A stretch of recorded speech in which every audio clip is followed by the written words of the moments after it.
आज 1 अप्रैल है। सरकार का नया वित्त वर्ष शुरू हो चुका है। दावों की झड़ी लगी है, आंकड़ों का जाल बुना जा रहा है। लेकिन क्या इन फाइलों की चमक गरीब की सूखी थाली को भर पाएगी? आज हम सरकारी विज्ञापनों की हेडलाइन नहीं बल्कि आम आदमी की डेडलाइन पर बात करेंगे। नमस्कार, मैं हूं सादब शाह तिवारी। आप देख रहे हैं सपोर्ट सुधा न्यूज।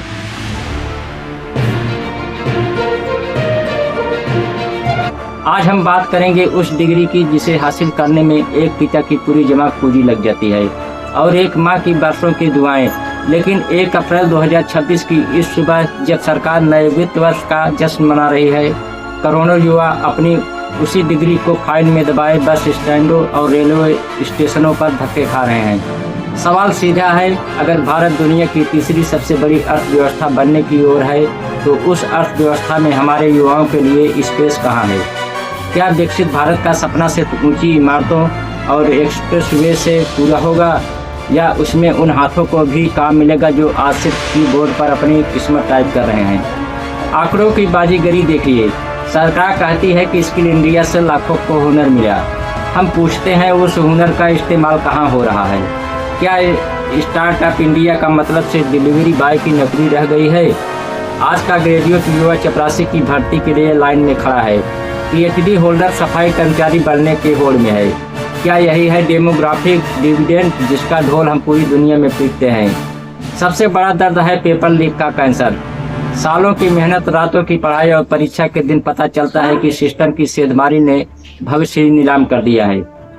2026 में भी अगर हम एक पारदर्शी परीक्षा प्रणाली नहीं बना पाए तो दोष किसका है? सरकारी विभागों में लाखों पद खाली हैं, धूल फांक रहे हैं, लेकिन नियुक्तियों के नाम पर सिर्फ प्रक्रिया जारी है। याद रखिए, खाली पेट और खाली हाथ वाला युवा जब सड़क पर उतरता है तो वह आंकड़ों की भाषा नहीं समझता। उसे जवाब चाहिए, उसे काम चाहिए, उसे सम्मान चाहिए। सरकार को समझना होगा कि आत्मनिर्भर भारत सिर्फ एक नारा नहीं बन सकता जब तक कि देश का युवा अपनी मेहनत की कमाई पर निर्भर न हो जाए। आज का सवाल यही है, सन 2026 का बजट और ये नीतियाँ क्या सिर्फ कारपोरेट ऑफिसों के लिए हैं या उस गरीब छात्र के लिए भी जो लालटेन की रोशनी में कलेक्टर बनने का सपना देख रहा है? जवाब तो देना ही होगा।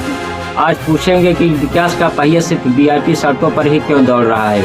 कच्चे मकानों की दहलीज तक पहुँचते पहुँचते इसे पंचर क्यों हो जाता है? सबसे पहले बात उस महंगाई की जिसे सरकार ग्लोबल संकट कहती है, लेकिन आम आदमी इसे किचन का डाका कहता है। 1 अप्रैल से नए नियम लागू हुए हैं, लेकिन क्या तेल, दाल और एलपीजी के दामों में कोई राहत मिली है? आंकड़े कहते हैं कि प्रति व्यक्ति आय बढ़ी है, पर सवाल यह है कि क्या यह आय सिर्फ अमीरों की तिजोरी में बढ़ी है? मध्यम वर्ग गरीब आज भी ईएमआई और राशन के बीच पिस रहा है। बात करते हैं देश के भविष्य की। सरकार ने विकसित भारत का रोड मैप तो दे दिया है, लेकिन क्या उस रोड पर युवाओं के लिए नौकरियां हैं? 2026 में भी डिग्री हाथ में लिए कतारों में क्यों खड़ा है? स्किल इंडिया और स्टार्टअप के दावों के बीच क्या ग्राउंड रियलिटी सिर्फ मजदूरी तक सीमित कर रह गई है? पेपर लीक से भर्ती में देरी तक सिस्टम की इस सुस्ती का जवाब कौन देगा? आयुष्मान कार्ड जेब में है, पर क्या अस्पताल में बेड है? सरकार ने स्वास्थ्य बजट तो बढ़ाया, लेकिन आज भी ग्रामीण इलाकों में एक डॉक्टर पर हजारों की आबादी क्यों निर्भर है? शिक्षा महंगी होती जा रही है।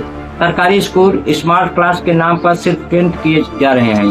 क्या गरीब का बच्चा सिर्फ फीस लिए पीछे रह जाएगा क्योंकि उसके पास प्राइवेट कोचिंग की फीस नहीं है? चुनाव आते ही मुफ्त बिजली और पानी की रेवड़ियाँ बांटी जाती है, लेकिन चुनाव खत्म होते ही टैक्स और सरचार्ज का बोझ लाद दिया जाता है। 1 अप्रैल 2026 से जो नए नियम लागू हुए हैं उनमें आम आदमी के लिए क्या वाकई कुछ नया है या सिर्फ चुनावी शराब को नई बोतल में पेश करने जैसा है?